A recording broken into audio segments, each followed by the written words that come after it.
कराची की माई कोलाची रोड पर तेज रफ्तार वाटर टैंकर की रिक्शे, कार और मोटरसाइकिलों को टक्कर।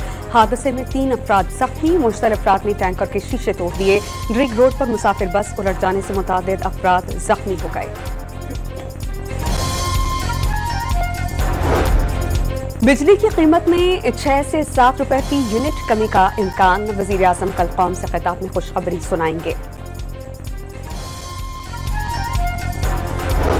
सदर जरदारी को कोरोना की तस्दीक के बाद क्वारंटाइन कर दिया गया। जाती मुआलिज कहते हैं कि हालत बेहतर हो रही है। वजीर आजम की कौम से जल्द शिफायाबी के लिए दुआओं की अपील।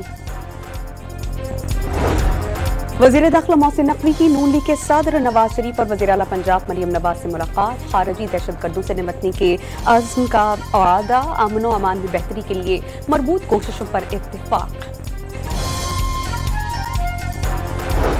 एहतसाब कमेटी की रिपोर्ट सामने आने के बाद खैबर पख्तूनख्वा काबीना में रद्दोबदल का इम्कान।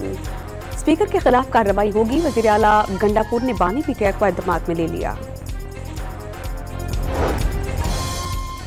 कराची के मवाज गोट में खुले मैनहोल में गिरकर बच्चा जाँ बहक, लाश निकाल ली गई। इलाका मकीनों का वाक़े के खिलाफ एहतजाज, सड़क ब्लॉक कर दी गई। केनाल मंसूबे के खिलाफ मुख्तलिफ शहरों में पीपल्स पार्टी के तहत मशल बरदार रैलियां। शुरका की सिंधु दरिया पर केनाल नामंजूर के नारेबाजी। और पाकिस्तान की अहम सिफारती कामयाबी। चेयरमैन सेनेट यूसुफ रजा गिलानी इंटर पार्लिमानी स्पीकर कॉन्फ्रेंस के बानी चेयरमैन नामजद।